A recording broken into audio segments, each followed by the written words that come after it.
Bonjour à tous, merci de nous rejoindre pour une nouvelle édition de 7 jours sur la planète, avec cette semaine une actualité encore très dense au plan international. La Corée du Nord s'est livrée à une nouvelle escalade rhétorique menaçant son voisin du Sud d'entrer en guerre. Le régime de Pyongyang se dit aussi prêt à bombarder les bases américaines au Japon et les États-Unis. Depuis son troisième essai nucléaire le 12 février dernier et les sanctions décidées par l'ONU, Kim Jong-un, au pouvoir depuis décembre 2011, fait montre d'une agressivité de plus en plus marquée. Nous parlerons de cette actualité avec la journaliste et écrivain Juliette Morillo. En France, c'est l'affaire Cahuzac, du nom de l'ancien ministre du Budget, qui fait trembler la République. Le grand argentier de l'État a fini par avouer avoir menti depuis 4 mois sur des comptes qu'il détenait à l'étranger. La presse le dénonçait depuis décembre dernier.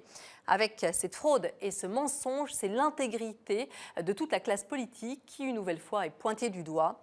Le pouvoir socialiste aux commandes depuis moins d'1 an est extrêmement fragilisé par cette révélation. Enfin, pour terminer, un peu de couleur et de ciel bleu dans cette semaine bien grise, avec la première rétrospective Eugène Boudin au musée Jacquemart à Paris. Longtemps considéré comme un petit maître, cette exposition lui rend enfin justice en le présentant comme le précurseur de la veine impressionniste. Mais tout d'abord, la Corée du Nord et ses bruits de bottes qui prennent de plus en plus d'ampleur depuis une semaine. Kim Jong-un a d'abord annoncé son intention d'entrer en guerre contre la Corée du Sud et les États-Unis. Le jeune chef nord-coréen ne s'en est pas tenu à ses propos belliqueux. Il a annoncé qu'il allait redémarrer le réacteur nucléaire de Yongbyon, arrêté en 2007 dans le cadre d'un accord international. Un faux ou un tox, difficile de dire si le jeune chef sera jusqu'au boutiste. Mais depuis plusieurs jours, il a interdit l'accès du site industriel de Kaesong aux Sud-Coréens qui y travaillaient. Depuis sa création en 2004, ce complexe situé en territoire nord-coréen, à 10 km de la frontière, avait résisté à toutes les crises. Sophie Goldstein. C'est la principale nouvelle en Corée du Nord. L'état de guerre déclaré avec la Corée du Sud, c'est la fin, ajoute le présentateur, de la situation de ni guerre ni paix qui prévaut dans la péninsule coréenne depuis 1953. Une escalade verbale prise très au sérieux, affirme Washington, qui dit rester en relation étroite avec Séoul, au lendemain d'un appel à la retenue lancé par Moscou face au risque de dérapage de la situation, un appel à la détente relayé par Pékin, l'allié nord-coréen. Mais à Séoul, l'état de guerre annoncé par le voisin du Nord est considéré conforme à la rhétorique guerrière habituelle. Pas de quoi paniquer, ce qui n'empêche les Sud-Coréens de s'interroger tout de même. La Corée du Nord dit que c'est l'état de guerre, alors j'ai peur. J'espère qu'on pourra trouver une bonne solution vu qu'on appartient au même peuple. La Corée du Nord nous menace, mais quand il s'agit de puissance militaire ou d'enjeux intérieurs, c'est sa stratégie pour mieux se positionner dans les négociations. Je pense que le risque d'une guerre est très faible. Cette analyse, c'est aussi celle des experts. Pyongyang chercherait à asseoir sa stature de nouvelle puissance nucléaire pour mieux négocier avec la communauté internationale qui a condamné à l'unanimité son troisième essai par des sanctions accrues, pas de nature à soulager l'économie nord-coréenne. Juliette Morillo, bonjour. Vous êtes l'une des rares spécialistes de la Corée du Nord. Vous êtes journaliste, vous écrivez notamment pour le mensuel La Revue et vous avez écrit plusieurs livres sur ce pays, dont Évadé de Corée du Nord avec Dorian Malovic, qui vient d'être réédité. Alors est-ce que vous êtes d'accord avec cette conclusion, à savoir que la Corée du Nord n'a pas les moyens finalement de ses ambitions belliqueuses et qu'il ne s'agit que de gesticulation ? Alors, la Corée du Nord a de toutes les façons un pouvoir de nuisance dont elle l'utilise finalement assez finement. Mais oui, en effet, il s'agit avant tout d'une escalade verbale qui, à mon avis, va se poursuivre, mais qui va forcément s'arrêter. Le danger provient du fait que la Corée du Nord est allée tellement loin qu'il lui sera difficile de ne pas perdre la face. Et donc, il va bien falloir qu'il y ait une escarmouche, une provocation qui pourrait entraîner une réaction extrême de la Corée du Sud et des États-Unis et dégénérer. Là est le danger. Alors qu'est-ce que cherche finalement la Corée du Nord sur le plan intérieur et sur le plan international ? Alors sur le plan international, c'est extrêmement paradoxal. C'est-à-dire que la Corée du Nord cherche, avec tout cet esbrouf, un dialogue bilatéral avec Washington, avec 3 points capitaux. La Corée du Nord souhaiterait avoir un accord de paix, elle souhaiterait pouvoir poursuivre les recherches et posséder l'arme nucléaire, et surtout avoir la garantie d'un pacte de non-agression avec les États-Unis. Ce sont les 3 points qui sont capitaux pour la Corée du Nord. D'un point de vue intérieur, on peut analyser finalement cette montée des tensions comme une volonté de Kim Jong-un, 1 an après la mort de son père, d'asseoir son pouvoir et de cimenter le peuple nord-coréen qui finalement, maintenant c'est un petit peu ce qui se passe à l'extérieur du monde, derrière une idée commune et qui est partagée par tous. Les États-Unis sont un danger, il faut donc galvaniser le peuple derrière l'idée partagée par tous, combattre l'impérialisme américain. Et ça fonctionne. Alors Kim Jong-un, c'est un très jeune homme puisqu'il a tout juste 30 ans. Est-ce qu'il est seul au pouvoir ou est-ce qu'il est très entouré ? Alors non, il n'est pas seul au pouvoir, bien sûr. Il représente le pouvoir, il représente toute la lignée dynastique. Mais il est très entouré. Kim Jong-il, avant de mourir, avait prévu sa succession. Alors il est entouré, bien sûr, de son oncle et de sa tante, qui sont extrêmement influents. Mais il a également tout un cercle de conseillers privés de l'armée et du parti qui l'entourent. Aucune décision n'est prise seule par Kim Jong-il, même si c'est lui qui apparaît forcément à la télévision. Est-ce qu'on peut imaginer que ce pays va s'ouvrir, va se rebeller? Est-ce que cette population nord-coréenne a aujourd'hui la possibilité de se liguer contre son chef? Non, alors c'est difficile pour plusieurs raisons. D'une part, la Corée du Nord vous le savez, est un pays extrêmement fermé, donc les Nord-Coréens n'ont pas finalement beaucoup de points de repère par rapport au monde extérieur. Et puis d'autre part, là-bas, les rébellions sont difficiles. En Corée du Nord, vous avez peu de moyens de communication. Hormis Pyongyang, on ne se déplace pas dans le pays, vous n'avez pas de train qui fonctionne très bien, il est difficile d'aller d'une ville à l'autre, vous n'avez pas Internet, il n'y a pas de téléphone portable, hormis généralement dans la capitale, donc pas de moyens de communication. Donc un printemps nord-coréen, ça paraît totalement illusoire. C'est illusoire parce qu'il n'y a aucun moyen de se regrouper, et puis quand une personne devient suspecte, généralement elle est arrêtée, elle peut être envoyée dans un camp de travail, mais non seulement elle, mais sa famille, ses collègues de travail, les enfants de la classe, des enfants, donc tout l'entourage peut être envoyé dans certains camps de concentration qui sont conçus en fait presque comme des villages. Donc la moindre rébellion est coupée vraiment immédiatement. Comment peut-on voir à terme l'évolution de ce pays? Est-ce qu'on peut y voir une évolution possible à la chinoise? Oui, c'est ce que recherche la Corée du Nord. Depuis 2003, la Corée du Nord a essayé d'imiter le modèle chinois. Elle a envoyé énormément de délégations à Shanghai, dans le sud de la Chine, mais aussi en Mongolie. Le modèle chinois d'ouverture économique tout en gardant le pouvoir est capital. Et des mesures ont été prises. Vous avez donc cette fameuse zone économique à la frontière qui fonctionne, mais vous avez plusieurs zones économiques spéciale à la frontière de la Chine avec des investisseurs étrangers qui fonctionnent aussi. Donc je pense qu'ils vont vouloir maintenant continuer à ouvrir leur économie. Merci Juliette Morillo pour cette analyse. Merci beaucoup. Merci. La semaine a également été marquée par l'intervention d'un ancien homme politique de poids, Mikhaïl Gorbatchev. Celui qui dirigea l'URSS de 1985 à 1991 et réforma son pays en profondeur ne s'était pas exprimé publiquement depuis longtemps. Invité à prendre la parole devant des étudiants dans un centre de presse russe, il a fustigé le pouvoir actuel de Vladimir Poutine qui nomme les gouverneurs au lieu de les faire élire. Il a mis en garde ceux qui veulent revenir aux anciennes pratiques d'intimidation. Bref, un discours limpide à l'encontre du régime Poutine au moment où des opposants étaient arrêtés après des manifestations à Moscou. Simon Rodier. À 82 ans, sa démarche n'est plus très assurée, mais le ton de Mikhaïl Gorbatchev reste incisif. Si nous ne résolvons pas le problème de la démocratie, la question du choix politique pour que les dirigeants soient responsables, sérieux, dignes de confiance et compétents, alors il ne se passera rien de bon. Nous avons besoin d'un système de contrôle du gouvernement. L'ancien leader de l'URSS n'a jamais caché sa sympathie pour les manifestants démocrates. Pour sa première sortie publique en Russie depuis des années, il dénonce le régime actuel.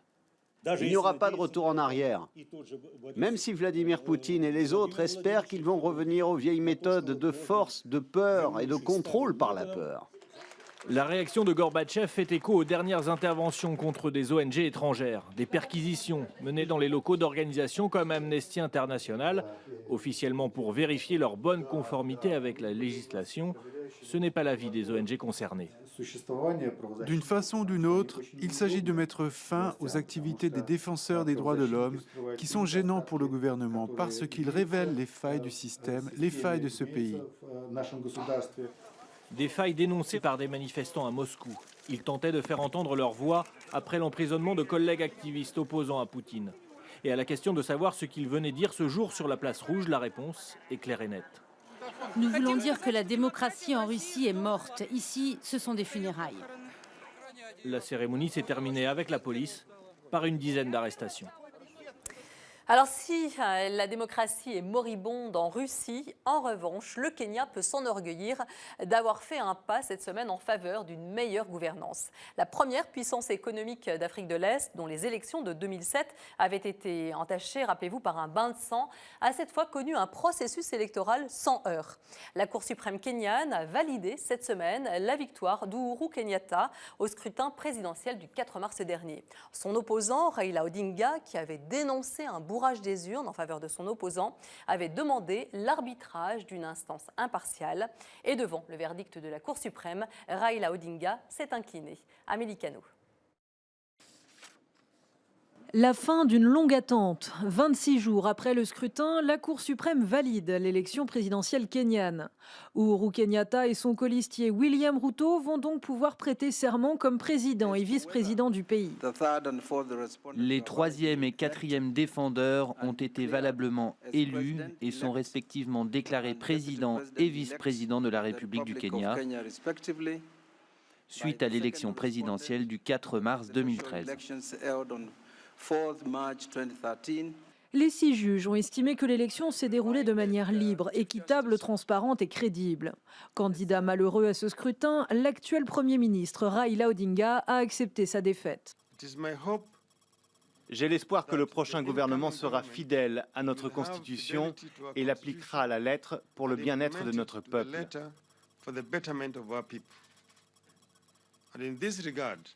Je souhaite donc bonne chance au président élu, l'honorable Uhuru Kenyatta, ainsi qu'à son équipe. Raila Odinga avait déposé ce recours dès le résultat du vote le 9 mars dernier. Son parti ainsi que plusieurs associations dénonçaient des irrégularités qui n'ont donc pas été confirmées par la Cour suprême. Son adversaire Uhuru Kenyatta a été élu dès le premier tour avec 50,07% des suffrages, à l'issue d'un scrutin calme, mais marqué par de gros problèmes logistiques. La commission électorale avait ainsi mis 1 semaine à délivrer les résultats. Uhuru Kenyatta prêtera donc serment le 9 avril comme prévu, mais il reste un obstacle sur la route du nouveau président kényan. Son procès à la Cour pénale internationale doit démarrer le 9 juillet. Il est accusé de crimes contre l'humanité pour son implication dans les violences électorales de 2007. Christian, bonjour, vous nous avez rejoint sur ce plateau. Alors on vient de le voir, la démocratie a fini par triompher au Kenya, mais les crises à répétition ne sont pas le propre des pays africains. On l'a vu, la Belgique a été longtemps au bord de la scission, mais aujourd'hui tout est bon pour récupérer l'unité du pays. Et oui Valérie, et si les footballeurs belges réussissaient là où les politiques ont échoué jusqu'à présent. En tous les cas, les supporters des Diables Rouges, l'équipe nationale de football belge, veulent y croire. Après la victoire de leur équipe contre la Macédoine il y a quelques jours, ces supporters se prennent à rêver non seulement d'une qualification de leur équipe pour la Coupe du Monde qui aura lieu en 2014 au Brésil, mais aussi d'une unité retrouvée pour leur pays. On écoute ce qu'ils ont à nous dire à ce sujet.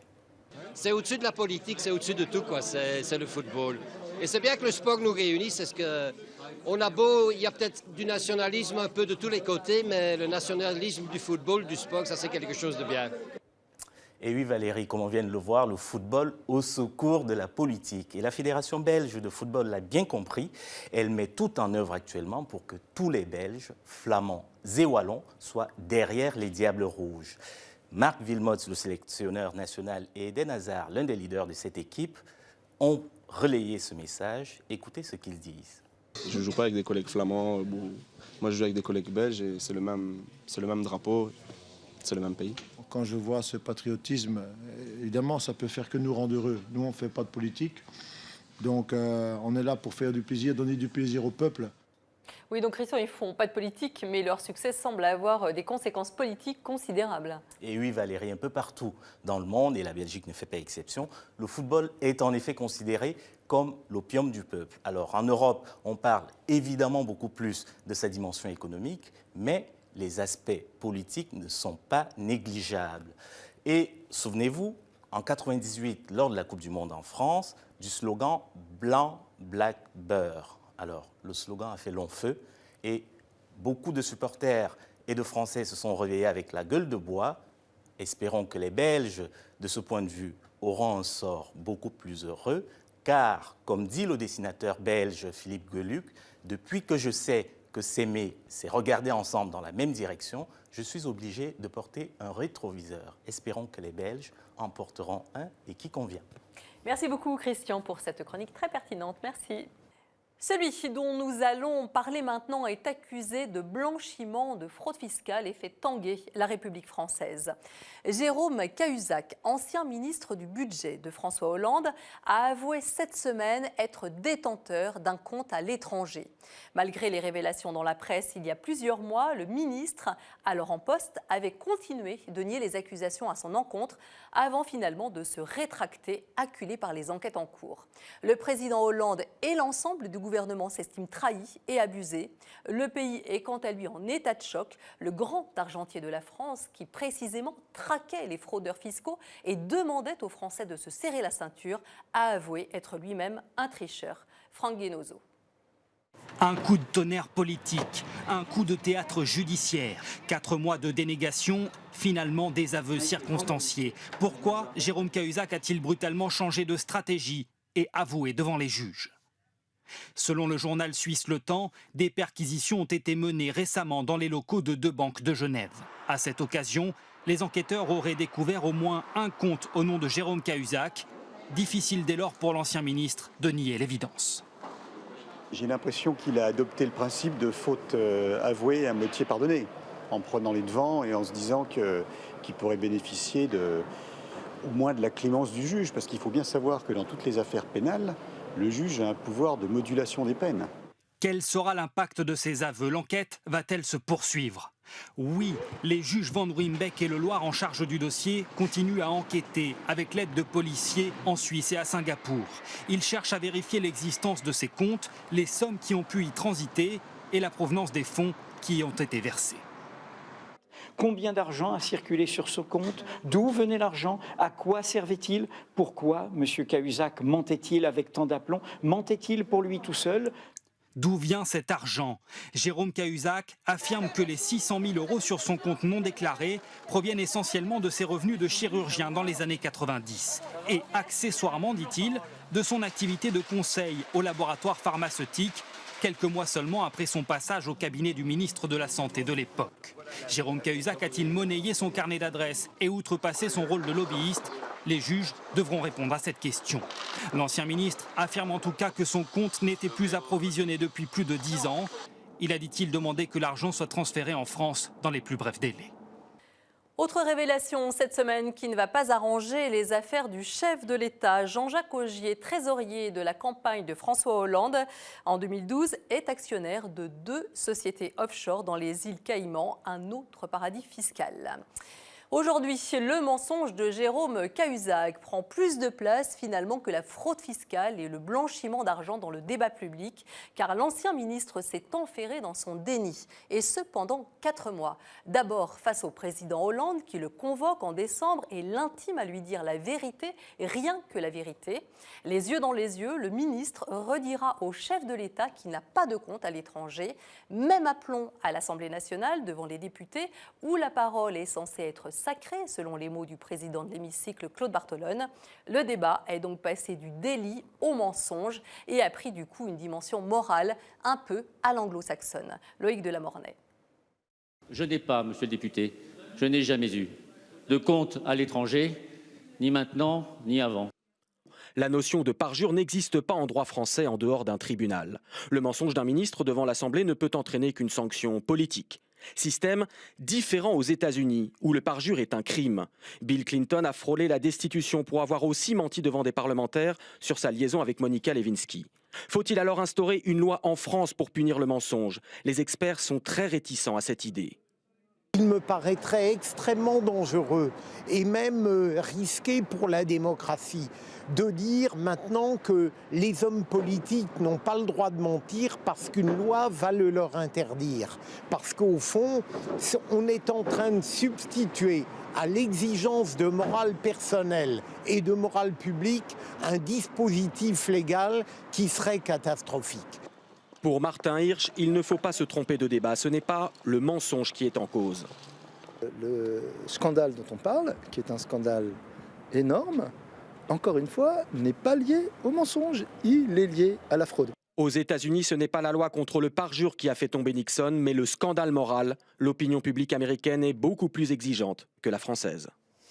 Et l'on passe à la page économique de ce magazine. Alors que le débat concernant les génériques et leur efficacité bat son plein, avec notamment la sortie du livre événement du docteur Boukris en France, eh bien la justice indienne vient de rendre un verdict en faveur de ces médicaments plus abordables. Le géant pharmaceutique Novartis, qui tentait d'obtenir la protection d'un brevet pour une nouvelle version de son médicament anti-cancer, a finalement été débouté après 7 ans de bataille judiciaire. C'est donc une victoire pour les ONG et associations de santé qui estiment que cela va favoriser l'accès des plus démunis aux soins. Lise Itreux. Le monde entier avait les yeux rivés sur la Cour suprême de New Delhi. Le verdict des juges est une victoire pour toutes les ONG. Lina représente Médecins sans frontières en Inde. Elle sait que les associations pourront maintenant continuer à distribuer des traitements à bas prix. Si Novartis avait gagné, nous aurions eu moins de médicaments disponibles pour notre approvisionnement. C'est donc un grand soulagement pour nous. Cela veut dire que les médicaments sont maintenant en sécurité et disponibles pour les patients des pays en développement. Cette décision est un coup dur pour les laboratoires pharmaceutiques.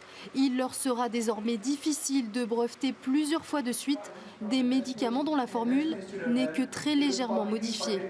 Dans des pays comme les États-Unis, en Europe, en Amérique du Nord, au Japon, la plupart des médicaments qui sont brevetés ne contiennent pas d'avancées thérapeutiques significatives. Il ne s'agit que de formules à peine modifiées dans 75% des cas. Ces médicaments, l'Inde les propose à des prix défiant toute concurrence. Le Glivec de Novartis est vendu 3 800 francs suisses par patient et par mois. Son générique ne revient qu'à 70 francs suisses. Novartis à Bombay s'est contenté aujourd'hui d'un simple communiqué. Pour le laboratoire, cette décision va décourager la recherche et le développement de nouveaux médicaments. Il accuse aussi l'Inde, le plus grand producteur de médicaments génériques au monde, de défendre son industrie. C'est certainement un triomphe pour les entreprises indiennes. Il n'y a aucun doute à ce sujet. Et elles peuvent désormais produire un générique du médicament Glivec en leur nom propre, puisque Novartis n'est plus protégé par son brevet. La décision de la Cour suprême est en tout cas historique. Et les grands laboratoires n'en ont pas fini avec la justice de ce pays. Bayer, Roche et d'autres encore ont tous des procès en cours en Inde. Et comme promis, on termine avec de la lumière, celle du peintre Eugène Boudin, surnommé le roi des ciels tant ses représentations étaient uniques. Pour la première fois, une rétrospective lui est consacrée au musée Jacquemart jusqu'au 22 juillet prochain.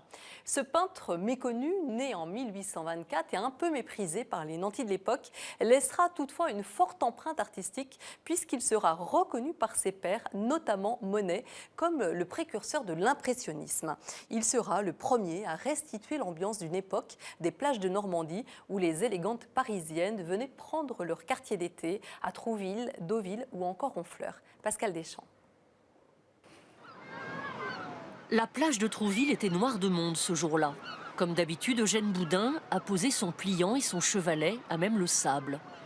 Son pinceau donne alors vie au petit groupe d'élégantes venues de Paris par le train qui découvrent les joies du plein air. Des scènes toutes simples que Léon Gaumont immortalisera à son tour quelques années plus tard avec ses essais de prise de vue couleur, comme si un tableau de Boudin s'animait soudain, dira-t-on. Car Boudin est bien l'un des tout premiers peintres de l'instant.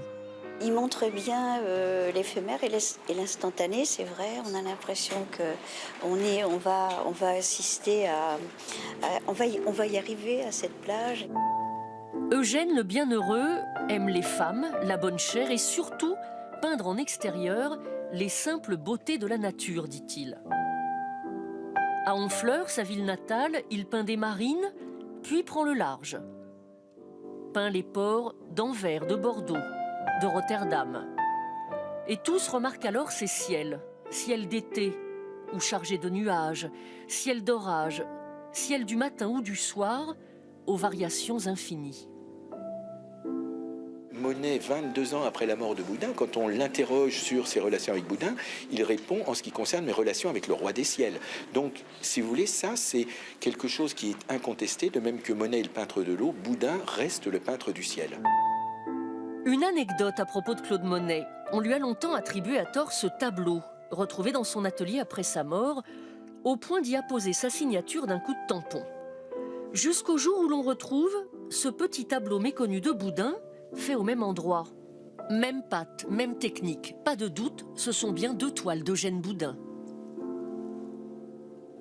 Une œuvre éblouissante, plus tout à fait classique, pas encore totalement impressionniste, mais à la charnière entre les deux. Une dernière toile, La Pointe du Raz, et puis Eugène Boudin retourne à Deauville pour y mourir un soir d'été, face à la mer. Voilà, c'est ainsi que se referme cette édition. Merci à vous de l'avoir suivi. Vous pouvez bien sûr retrouver le dossier pédagogique pour enseigner et apprendre le français sur www.tv5monde.com. Excellente suite de programme à tous. À la semaine prochaine.